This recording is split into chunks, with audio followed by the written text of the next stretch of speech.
It's the 26th of the 4th, 2025. The time is 26 minutes past 10. And your boy Cameron has no right to call modern day journal lazy.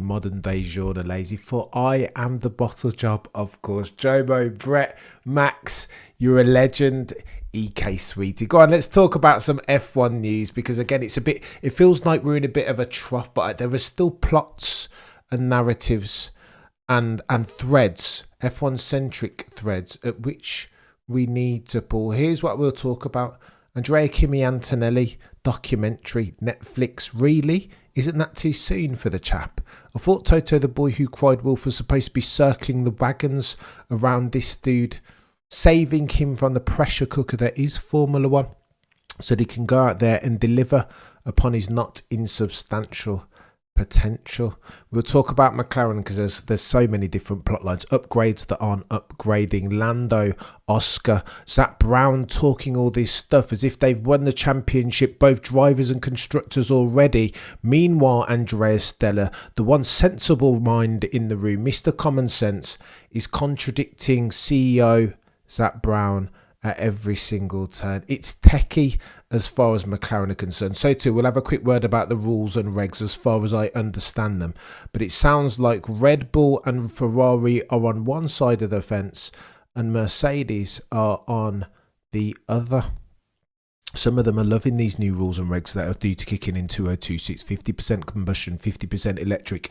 Some people not so much. Potentially that tells you exactly how and where and why some of them have expedited for their learning curve, and some of them have been left languishing at the altar of underperformance. Go on, let's talk about this Andrea, Kimi, Antonelli thing, because some people are saying, Turtle, you're a legend. Eddie, you're a legend. Pete, Wayne, the man, the myth, the legend. Some people are saying of this Andrea, Kimi, Antonelli that he's ostensibly been the best of the rookie season today, and I can't argue with that.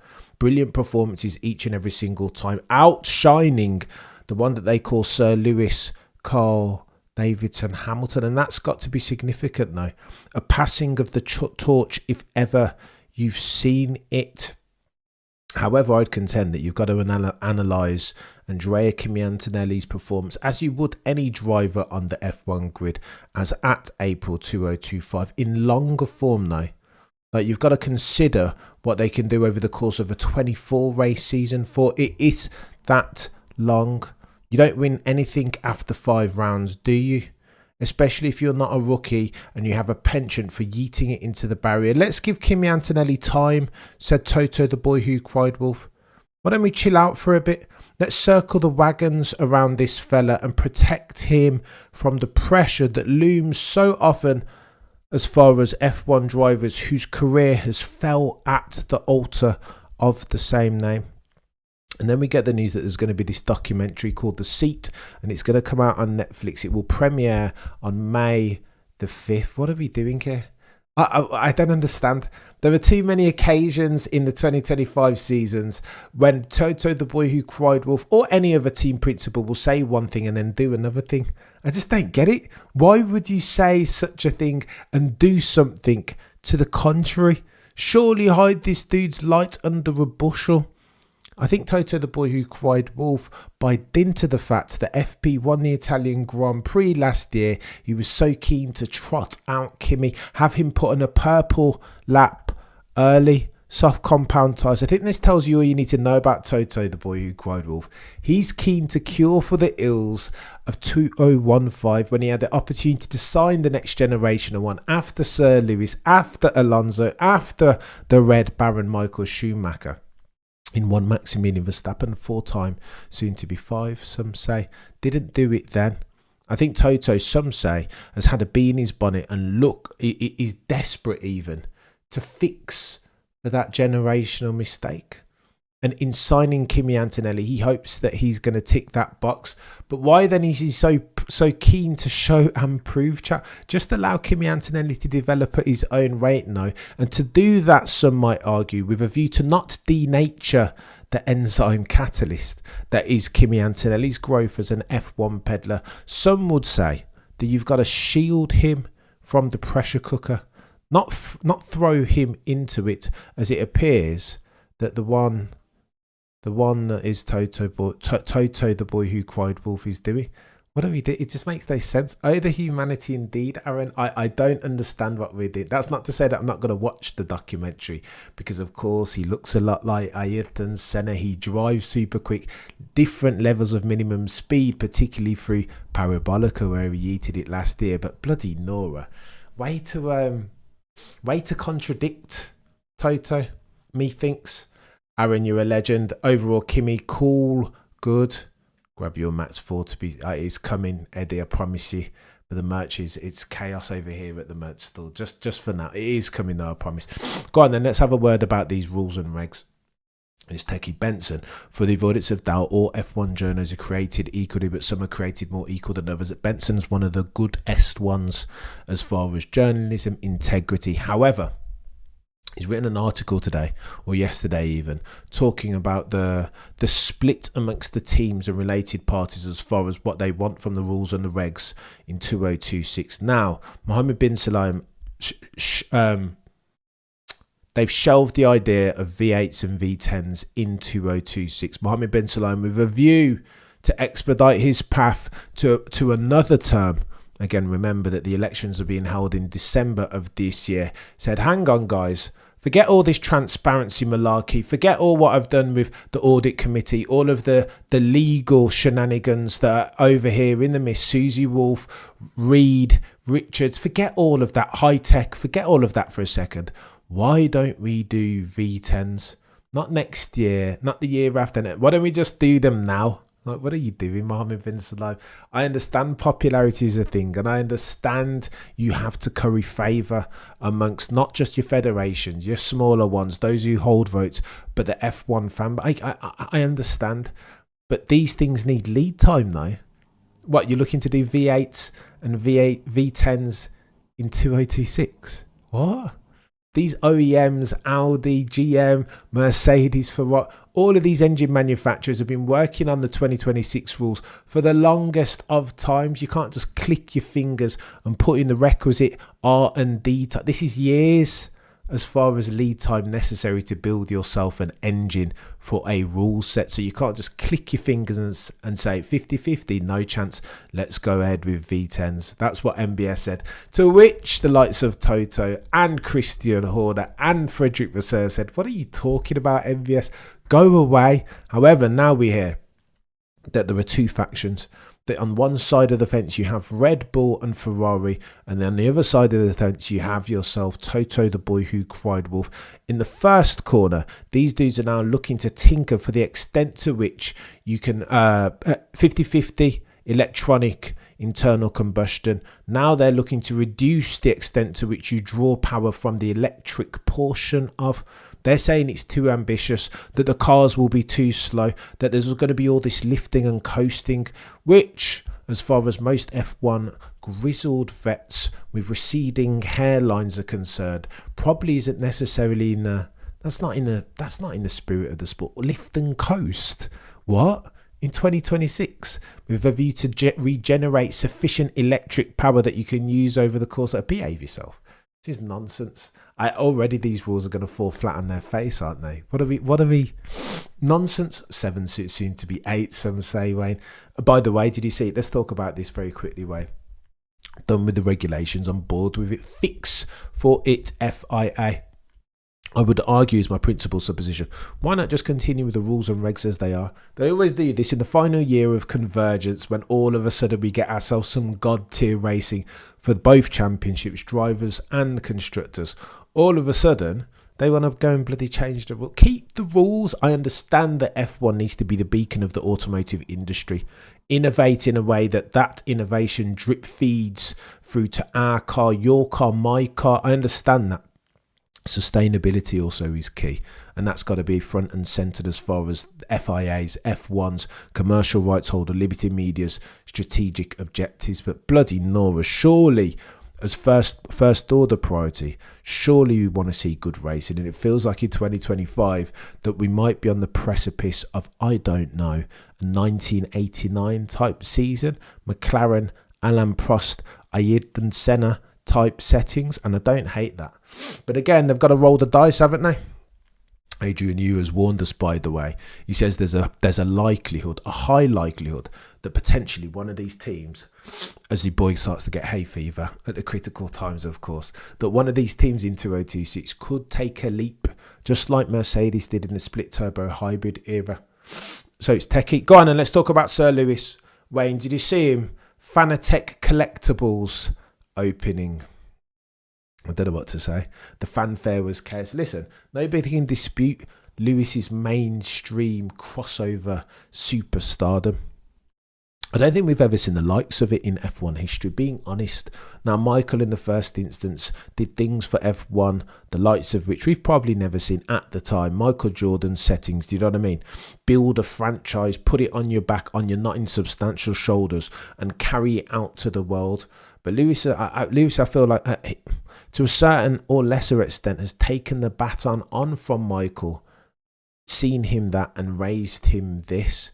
I mean, he's good looking, like he gets, do you know what I mean? There is a drive to survive, a drive to bring the sport to a broader, newer demographic as far as women and younger, the 18 to 35 demographic. And who's been more instrumental, better at doing that than one Sir Lewis Carl? I need to sort it out when it's not good enough, is it? Who's been better at doing that than Sir Lewis Carl? Nobody, I would argue. That's just the bottom line. That's just the truth. Seeing him at the Fanatec Collectibles, excuse me, chat, but you boys already just got the snivels all of a sudden. Seeing Sir Lewis at the Collectibles makes me happy, right? Seeing him happy makes me happy as a part-time Sir Lewis Hamilton fan, according to what they say. But what I don't want to do is pretend like the on-track performance has just gone away, because I'm an F1 fan first. I want Sir Lewis Hamilton to do really well. I'd love to see that dude win an 8th, Wayne. I promise you. But I mean, it's not been great, has it? That's just the truth. Somebody said in the comments that it wasn't 30 seconds in 50 laps. It was more like 44 laps because of the bloody safety car. So, hey, listen, it has been bad. But I'm not going to... Listen, it's Saturday morning, so I'm not going to Debbie Downer on Sir Lewis Hamilton today. Trying to be positive. Jomo, you're a legend, chap. Go on then. Let's talk about these bloody McLaren cars, because I prepared this big, long soliloquy that I was going to die. In fact, go on. We'll talk about McLaren. Look, I was hearing somebody talk about Red Bull in the first instance, and the way the McLaren and Red Bull operate as a team. The comparison was Senna 1993. Now, in 1993, that was Alan Prost and Williams' year. They built the active suspension car, the most technologically advanced F1 car that you will ever see. Its gift was that it could adapt different attitudes as far as its suspension and setup in different corners. Jekyll and Hyde settings, does that remind you of anything? Flexi wing in 2025, but not just wing, bloody suspension. What are you talking about? That was Williams that year, and of course whoever was driving that, especially in the hands of Le Professeur, was going to go and win the Drivers' Championship that year. However, the pertinent point as far as analogies and dotted lines between then and now is this. What Senna did, some say, at Donington in 1993, wet, lapping all and sundry, gapping the other drivers on the grid, making them look like they were driving a different formula, a la, I don't know, a Maximilian Verstappen, 2016, Brazil, let's say. What Ayrton Senna managed to do that day, in conjunction with his Dayglow McLaren, was to be better than the sum of its parts. Car wasn't the best. Senna, though, some would say, was a whirling dervish, a force of nature. So throughout that season, with a view to bridge the gap between a slower McLaren and a quicker God-tier Williams, particularly in the hands of Alain Prost and Damon Hill, by the way, sometimes, what they did was manage to operate on the fringes, squeeze every second, every millimetre of lap time out of every single circumstance. I heard on a podcast that somebody compared Senna in 93 and McLaren then, some of the things that they did, some of their avant-garde practices with a view to average for their lower lap time. Some of the things that they were doing then were very similar to what we saw from Red Bull at round 5, the Saudi Arabian Grand Prix. In qualifying, You might argue that the MCL 39 was still the quicker car. Okay, so not necessarily in its natural habitat. This wasn't medium speed, this was high speed. So of course, in that sense, you'd expect Red Bull to close the gap. But in qualifying, you saw once again what Red Bull do, what they've made an industry out of in doing what Senna and McLaren did in 1993, operating in the fine margins, in the nooks and crannies of lap time and durable competitive advantage. What are you talking about, Cameron? Well, if you check out qualifying, here's what you'll see. In qualifying, you'll recall that Max Verstappen, so set up all FP1, FP2, they looked like they were nowhere. But of course, that was in no small part due to the fact that it was hotter climbs, right? Both track and air temperature. And in that circumstance, McLaren's always going to be quicker than Red Bull because of their ambitious front suspension setup, their anti-dive, god tier in extremis, and their ability to almost mitigate entirely for tyre deg. That's McLaren's advantage. It was warmer in FP1, 2 and 3, but then you get to quali. Red Bull did the 4D chess maneuver, Queen sacrifice, declined, and decided that they were going to govern their setup, set up their car for the cooler climbs of quali. That's your Exhibit A. Exhibit B, no other driver on that grid realised that the plan, the modus operandi, after Lando Norris had yeeted it into the barrier with only a couple of minutes left on the clock, was to do 2 runs. Fill the car up for 2 runs, ergo sacrificing some lap time at the altar of weight on the first and go hard on the second. In between time, meantime, come in, pit, change for another set of soft compound tyres, brand new fresh ones, and go out and nail it. That will build for momentum. And again, qualifying is nothing if not a momentum and preparation game. Max Verstappen listened to his engineer GP who suggested that, but again, it's risky, right?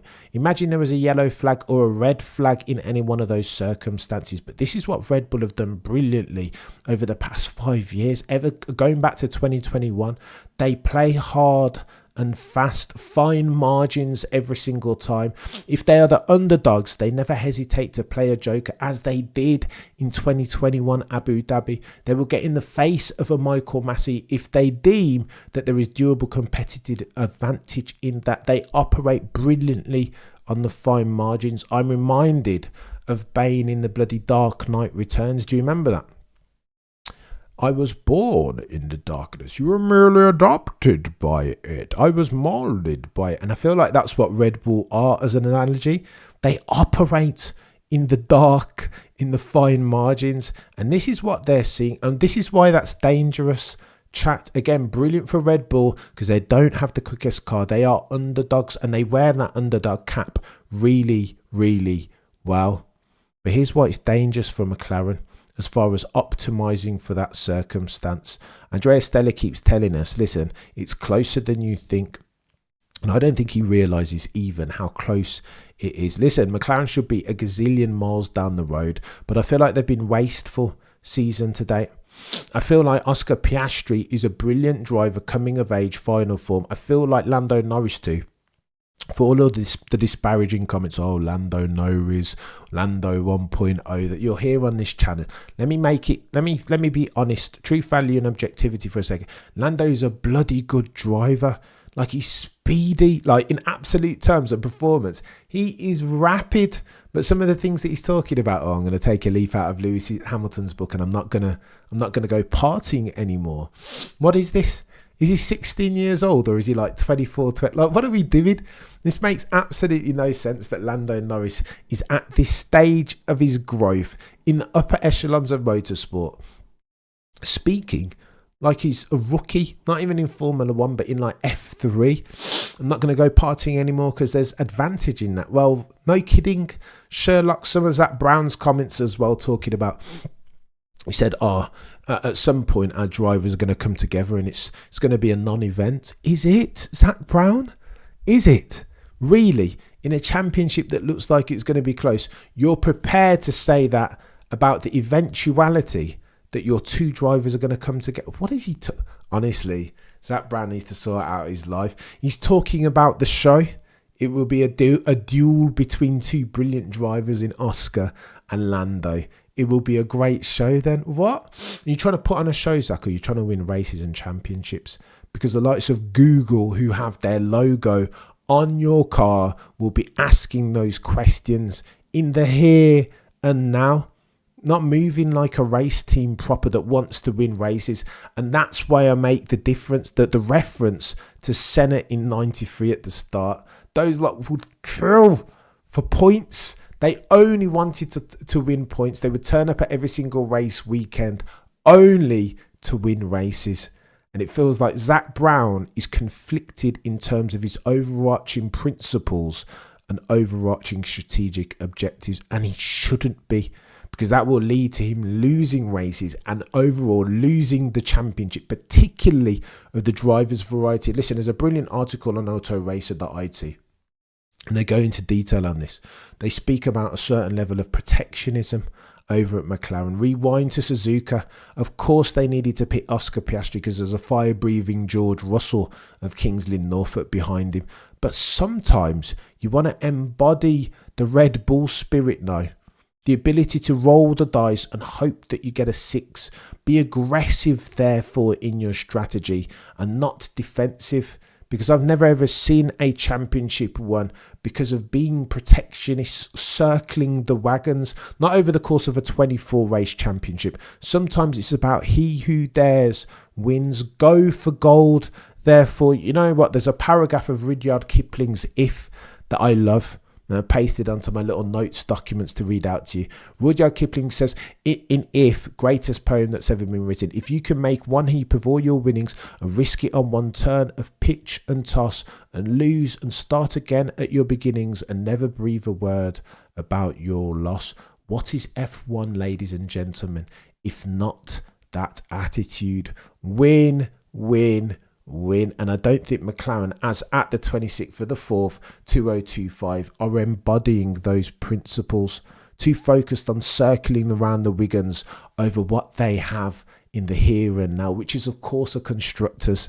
But bloody Nora, come on, sometimes you got to go for yours, right? The W is all that matters. Eddie says, always sub story rather than enjoying incredibly privileged life. You're doing Lewis there. Maybe Luis and Nando can start their own team, says Facts. Oh, the humanity. Zach is living under a rock. He's techie for them. I understand it. And you know what? Let me balance in games for a second. I understand that McLaren are, they've come very far in a very short space of time. Only 24 months ago, they were last, drop dead last. And all of a sudden, Miami happens last year and they bring themselves a god-tier car by dint of their underfloor, the flexi wing at the front and the cheeky mini DRS at the back. And then all of a sudden, Lando wins his maiden voyage. Oscar Piastri wins Baku and they're going great guns. But I feel like many organisations, particularly private equity-backed ones, I feel like their rate of growth is here and their rate of infrastructure and knowledge, common sense and F1 mindedness is here. I feel like what we're seeing from McLaren is a gap, a competence gap, that they're now competing for championships proper, not just the constructors, but the drivers. And the rate of which they've grown as an organisation it's not fit for purpose. There is a gap. And I think that might ultimately lead to them getting their lunch money stolen, especially at the hands of a Max Verstappen-led Red Bull who are developing at a rate of knots. Imola. Okay, so Miami next time out, it will be a sprint race weekend. So you might argue that potentially that's not where you want to bring lots of upgrades, right? However, at Imola, you bet your bottom dollar per doctor helmet marker, excuse me. That's where Red Bull are going to bring all their meaningful upgrades, is it not? And you bet your bottom dollar, if stakes are a thing and they want to keep Maximilian Verstappen as a going concern as a Red Bull racing driver, that the likes of Pierre Vacher and Enrico Balbo will be doing their damnedest to make sure that those upgrades work, that they make the car less understeery, less snap oversteery, less mercurial, therefore easier to drive, and so too tack on usable points in terms of downforce, because that's what Max Verstappen's been crying out for, is it not? Ferrari has 16, but oh my gosh, we're talking about Ferrari here. Can we talk about Ferrari? I don't even know for what is going on. Go on then. Auto Racer speaks to this point.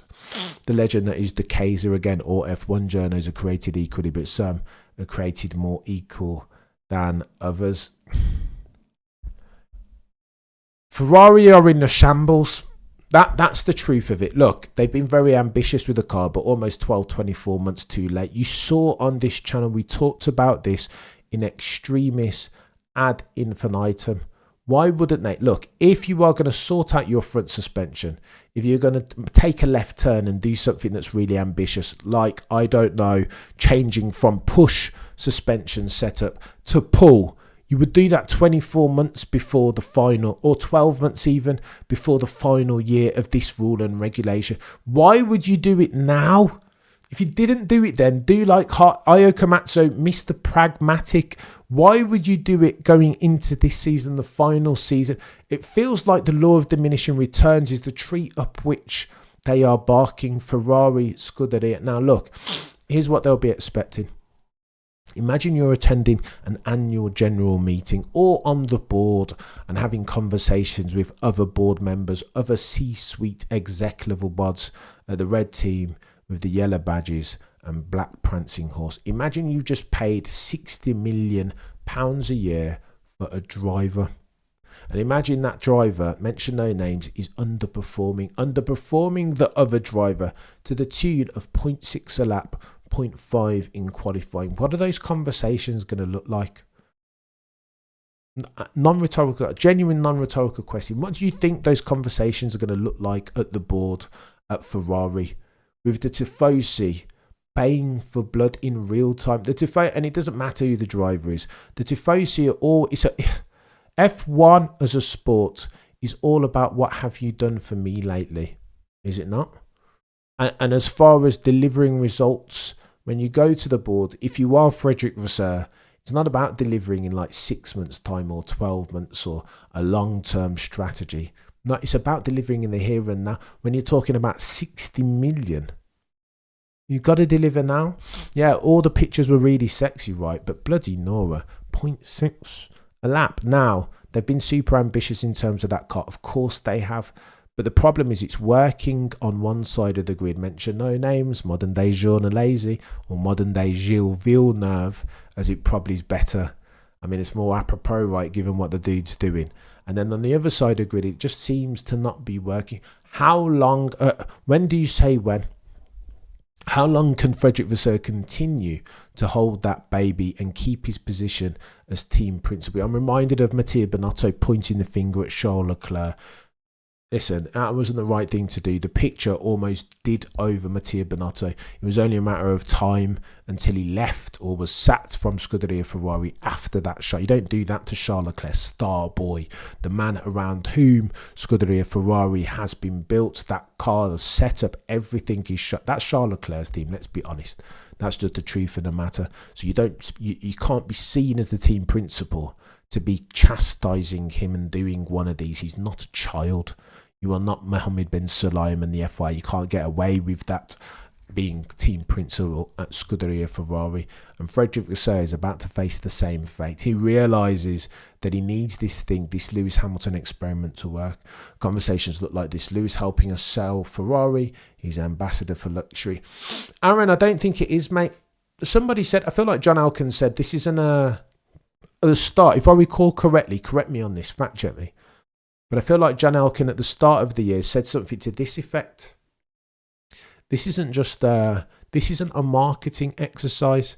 Even if it were, what promotes a brand better than winning? Do you know what I mean? And what does worse for a brand than an intrinsic association with being perpetual losers? That's the epitome of downside as far as you don't even get involved in Formula One. Look, if you're in Formula One and you're a loser, that will do more downside to the brand than it would from just not being in F1.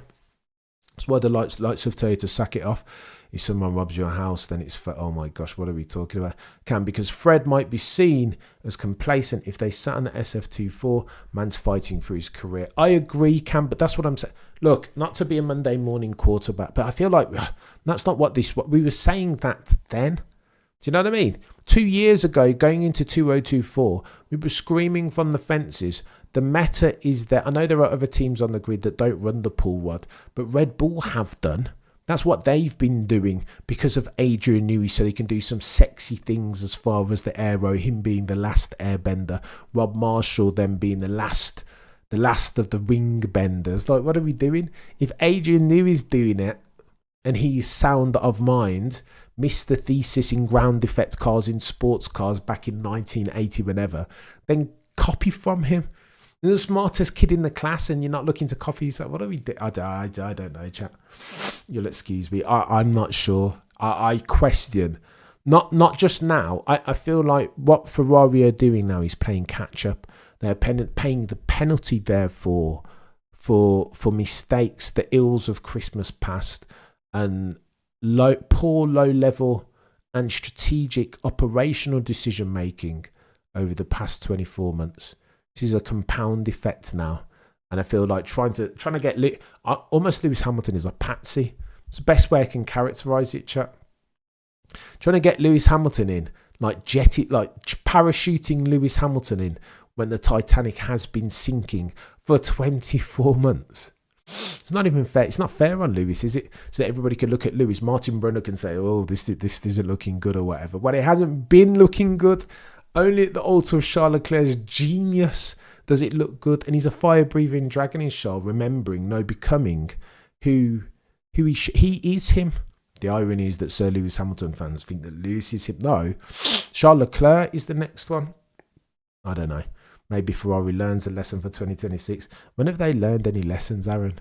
Like, what do we do there? Plus ça change, right? The more things change, the more things stay the same. I don't think that is material insofar as this season, says Max. Okay, if Sainz was still there at Ferrari, how much better would Ferrari be? Oh, Max. Oh, we can't play these games. Well, Peter, I will leverage expertise in this circumstance, right? Peter D. Windsor for the longest time has told you and me and we that you keep Carlos Sainz on.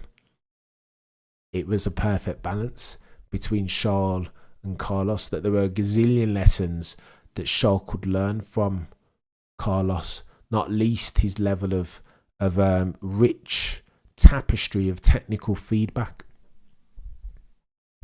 Full stop, new paragraph. I don't know. I don't know what more to say than that, chat. Oh, the humanity indeed. 10. Goats. Oh, Wade, it's so techie. Lewis Hamilton's sweat. He looked good, didn't he, at this Fanatec Collectibles? Excuse me, chat. I don't know why I need to fix the heating in my house. I think they were desperate for Lewis to compete right away, but it backfired. Lewis can't adjust and he's getting shown up by Charles. Ferrari also didn't think Lewis declined or didn't even care. Luke, I feel like they've been unfair to Sir Lewis. Expected him to come. You can't copy paste.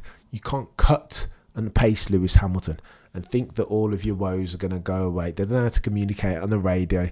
I think their strategy is a bit put. Yeah, to be fair to Ferrari, they've worked on their pit stops, haven't they? Their pit stops haven't been too bloody bad. Like 2 seconds, sub 2 seconds as near as makes their difference every single way. I don't hate that, but I don't know. I feel like it's a bit unfair on Sir Lewis to put, almost like Kimi and the documentary, to loop the circle. Why would you...